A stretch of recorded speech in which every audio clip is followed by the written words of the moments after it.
Hey, True Believers, Englentine here with another episode of Comic Book Origins. This time around, it's a commission from Chrononaut. Thank you very much. And he asked for the first appearance of Robert Picard, Captain Picard's brother.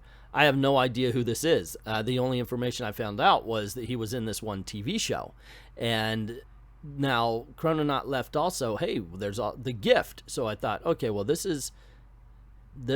all right, I guess that must be the first appearance. So I read it and I saw that there's a Claude Picard. Anyway, I don't know if this is exactly what he meant, but we're going to be talking about a story called The Gift from the old Star Trek Next Generation series. And I don't know if this is the party you wanted to have there or if this is way off. But anyway, let's get this one started. As always, we start with the cover, and I've got to tell you, I'm not 100% on board with this one. There's a lot of lines. Now, this was a 90s thing. The lines all over everybody's faces. It kind of looks almost like the TV isn't all the way on the particular channel. The Enterprise looks clear, but just the faces of Q and Jean-Luc Picard are just a little bit off to me. First thing that pops up is this was written by John DeLance, who I believe played Q. And a little nursery rhyme. Every silver lining has a dark cloud. Always after sunshine comes the rain. They say that after night there is dawn to sure be bright. But don't forget the night will come again. My guess this was written by goth students.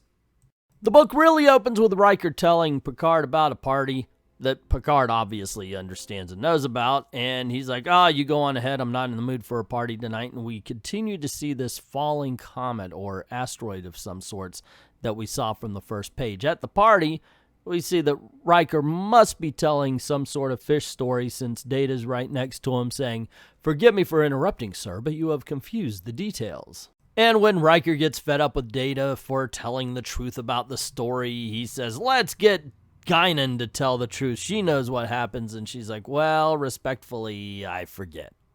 Because she didn't want to get in the middle of the fight. But then a show is about to begin as an ensign goes to Picard, says he's needed on the bridge, and he forgets why, he forgets the words, and so does one of the performers at the show when Professor X. When Picard shows up on the bridge, he finds out that everybody is forgetting something about their job. And that's when the ship is attacked, and we see Riker come into the bridge holding Data, who's saying that his systems are down. Picard orders Wesley to get them out of here. Just any course. Doesn't matter. Just get out. And as he's saying that, he begins to turn into a goat. Because comics, ladies and gentlemen, that would not play on TV at all. Picard goes off on a tantrum, kicking everything, destroying everything, and Riker says, "You got to get him off the bridge," and they finally do. They throw him off the bridge when all of a sudden we see Q, and he's basically berating Picard for the way that he's acting, and he's none too happy. The rest of the crew open the door to see Q there, and he's not very happy with them either, saying, "Excuse the inconvenience, but your captain and I are having a little chit-chat. Don't go away. Sit down, Picard. Take a load off your mind. I've come to tell you that I don't like you anymore, and as far as I'm concerned, the honeymoon is over. Favors have been done, debts collected, and now the slate is clean." Who is this? I kid you not, that's how they're spelling it out. My, what a little problem with the old brain cells, Picard. Your mind not serving the way it should? Come now, think hard. Surely you must remember. I do remember, and don't call me Shirley. Da-da-da-da-da-dum. And as Picard finishes his transformation fully into goat, good God, if I knew that talking to a goat would be this much fun, I would have picked another quadruped. Quadruped is actually because he's got the Q in quotes. Don't Claude and Christine mean anything to you? And Picard tries to get out, "My parents." Not anymore. So Q announces to the rest of the crew, "I have an announcement to make. The captain and I have a little homecoming to attend. Don't wait up." And with that, he disappears with Picard. Goat Picard, that is. We cut to Picard. It's actually a rather abrupt, kind of doesn't fit kind of cut. I mean, it's like, okay, he's on the ship as a goat. Now he's human on a city street. And he's saying, "I must get to my mother's house. 2332, if that's the correct date. My God, my father's still alive." And he walks into the house and he sees his mother and father. Bonjour, mama. Bonjour, papa. The real shock for Jean-Luc Picard comes when his father asks him, hey, what are you doing in my house? And he says, wait, I've got every right to be here. I'm your son. Don't you recognize me? And his dad says, no. And then he calls for Jean-Luc Picard only to see Q come down the stairs. Of course, this angers John, and he takes a swing at Q, knocks his facade off, just showing off the whole cosmic nature of Q, and they disappear into a dimension where Q says, getting a little too close for comfort, Picard. You thought to embarrass me, to outwit me, to make me look small with my people. Now it is you who will look small. Welcome to my home away from home. This string of DNA I hold in my hand is the essence of you, and I will now unravel you. And we see that he's actually taken back to Bugs. Stop this. Nothing more than a mean-spirited child pulling the wings off of a fly. At least let me fight for my life. Challenge me. What do you suggest? I suggest you let my parents choose between us. Let them choose their true son. What makes you think they will know the difference? My parents will know me as their son in spite of you. How? Our life shared together, the remembering of things past. Q agrees and he snaps back the power to the Enterprise, and Riker realizes that he must have affected the memory of the crew and kidnapped Captain Picard. And Data quickly deduces that when Q said they're going to a homecoming, that he meant the home of Jean-Luc Picard's parents. Cut to Jean-Luc Picard put right back out in front of his old house, having to relive that moment over when he knocks on the door, and he says this time, you don't know who I am, but please hear me out. I am caught in a great struggle. What I have to lose are not only the memories of my life, but my life itself. And his father looks at him and says, what are you doing in our house? You have no right to enter our house. Jean-Luc, descend. And once again, we see Q coming down the stairs. As Picard kind of makes his case, or at least says, hold on, you do have to listen to me about this. You're going to hear a great tale. The rest of the crew of the Enterprise is talking about where Q could have taken him and said, wait a second, they don't even live there anymore because, a long time ago. And it's Geordi who said, considering Q's power, we have to kind of assume that he took him back to his boyhood home. So we get the obligatory, hey, if you screw with time, this is what could happen to everybody's speech as the crew wonders what to do. And at the end, Riker's like, you know what?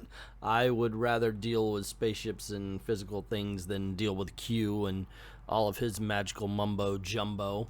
But that's not even nearly as bad as what Jean-Luc's got to go through as he's telling a story that his father says, that is the most unbelievable story I've ever heard. Really, Jean-Luc, must we entertain this madman? To which Q replies, Papa, just a few minutes more. This man's tale is quite extraordinary. Can you prove it? And Jean-Luc says, of course I can. Do you remember the first time you took me sailing, Papa? It was a little sailboat you had built. We were using it that summer on the lake. And we see Jean-Luc and his father. His father says, keep your eyes out for sharp rocks, Jean-Luc. I remember when this shoal when I was a boy. It's tricky. A little to the left, Father. Take the boat hook in case you have to fend off. To the right. And you see that they actually end up crashing on a rock. Don't worry about it. We can easily swim to the shore. But, Father, what about the boat? Remember, son, we made it. We can fix it. To which his father replies, hey, I'd forgotten all about that. How would you know about that? Father, it's very simple. When we swam to shore, a man was standing on the beach. He took us to his house, remember? Yes. He had a little boy about my age. This man standing before us could be that child, even though he claims to be your son. But how would I known about the boat hook? Because I told everybody at school about it the next day. So Jean-Luc's father asks him, yeah, you didn't remember that, and Q kind of makes a little bit of a fun of him as we see Picard feels all is lost. So I'm starting to notice a little flaw in the cloth as far as this story is concerned. They don't know what to do with the crew. Sure, they're going out to find Picard, but all of the dialogue pertains to that. This particular scene right here is really just Riker saying, well, I'm not as good as Picard is, and Donna Troy saying, yeah, you are, really, because remember this. And they're talking about their dealings with Q. And it just seems like they're on the outside, not really important to the story as a whole. So we do cut back to Q and Picard and the Picard family, and Jean-Luc brings up the time that he got into a fight, and Q's like, come on! sailboats and fights. This is what you have? You said you're fighting for your life. Be creative. And then we cut back to the Enterprise where we see Guinan and Wesley talking, and Guinan says, I wish I was on the bridge. I could have stopped Q. And Wes is like, you could have stopped Q? I have my ways. We have an understanding. And Wesley voices his concerns that this time around he's heard rumors that Q may keep Captain Picard forever to toy with him. And Guinan says, look, this time people may be right. Q has been disgraced in front of his peers in the Continuum, and in his eyes it's our captain who is responsible for it. And who helped him get back into the Continuum, Q does not like to owe a debt. And there are no bounds to Q's potential for pettiness and for cruelty. Under the circumstances, there's nothing I wouldn't put past him. Going back to the Picard family, we see that Papa Picard has just had enough. This is enough! I'm calling the police myself. And Q says, no, Father, let him have his full say.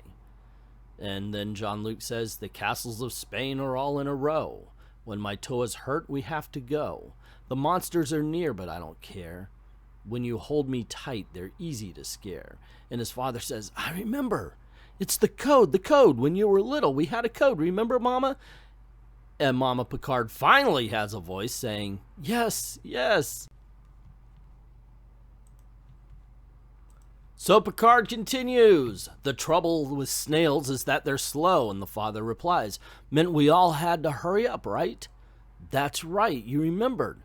Now what about this one? You have to be careful with dogs that bark. You.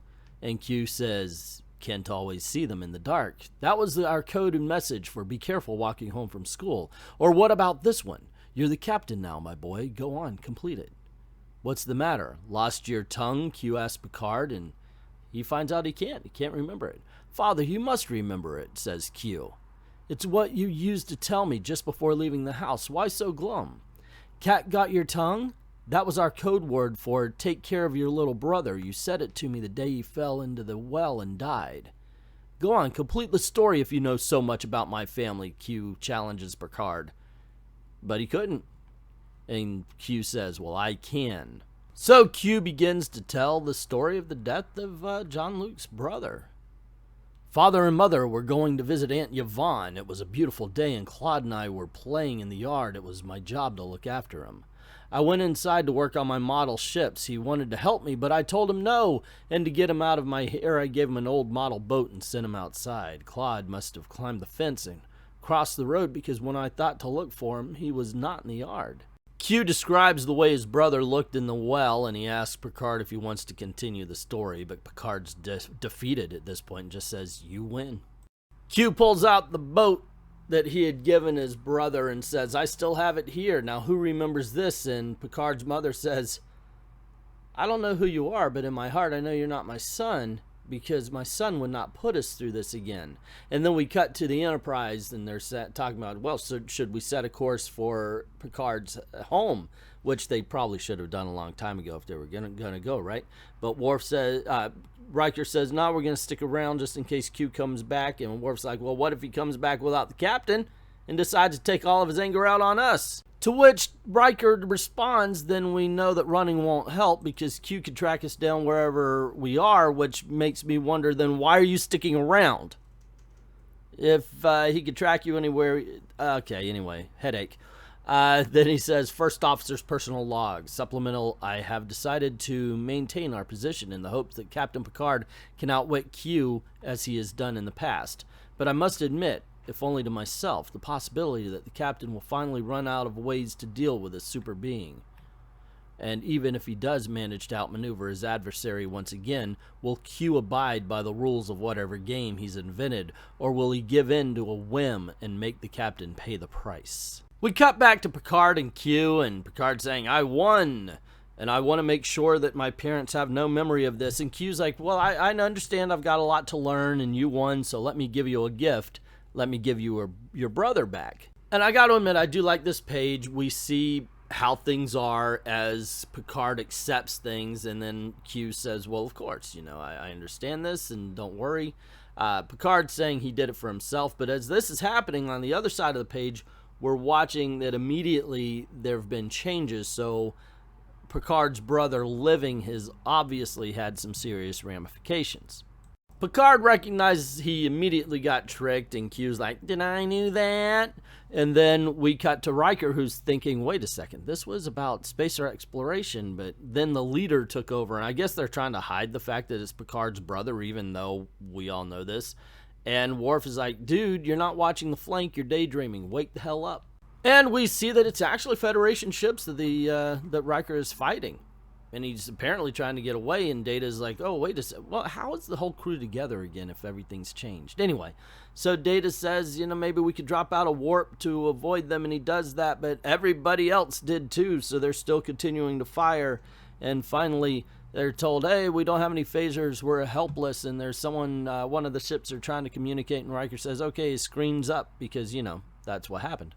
And we see a guy kind of looks like, I don't know, what the heck is that? It's like Mr. Whipple. Yeah, you young people aren't going to get that one. Anyway, he's saying, well, if it isn't our friend the rebel, the traitor. And Riker replies, I'd say it was you who is the traitor. You're the one who has perverted the ideals of the Federation, turned Starfleet into a tool for subjugation and oppression of non-human races. Only the strong survive, Riker. That isn't my idea, it's Mother Nature's. You're a graduate of Starfleet Academy. Your education should have covered such topics. It did, and for a while I fell for it, as you well know, but when you ravaged Vulcan, decimated the Betazoids, I came to my senses. And you kept squeezing the Charmin, you hypocritical bastard.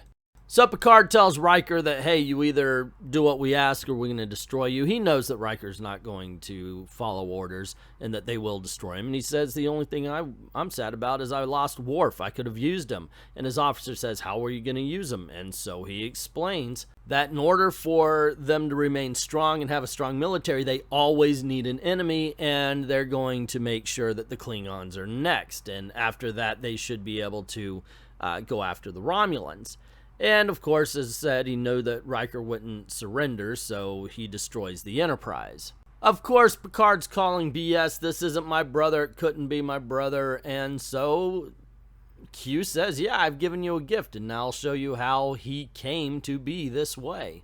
And we see Mama and Papa Picard basically arguing over their son. The fact that they had to take away some sort of banners, that there were some obscene slogans on them, and that Papa Picard does not feel safe in his own home. He says, we can't even trust my own son. And the mama says, watch your tongue. Times are difficult enough. No wonder the boy is confused. And Papa Picard says he's not confused. He's vengeful.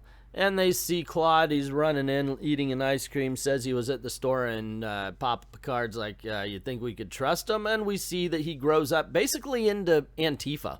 And Q tells Picard, see, he enjoys it, the bullying, the intimidating, Antifa stuff. He's taken to it as a duck takes to water. Come on, Picard, Q says, and he flies off because, they're ducks. So Q flies him over. We see there's an organization. They say they need a scapegoat. But in all honesty, we're not told exactly what this organization believes, at least not in the first few pages. He does say, as you're aware, the political situation is ripe for the picking. The nation needs a scapegoat. And then he talks to Picard saying, the brother, come closer, young man, and let me encourage you to acts of greatness. And we see Picard going towards an orphanage. Like, what politics would have him busting up an orphanage?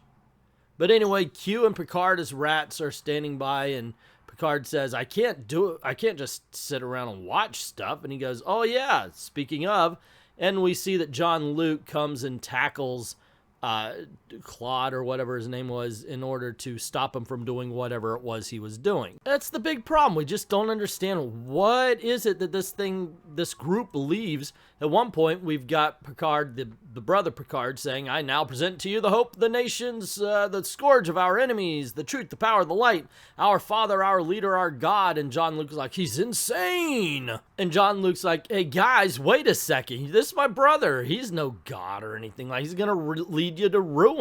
But we never get any kind of real sense as to what brother Picard is saying in order to get this kind of power.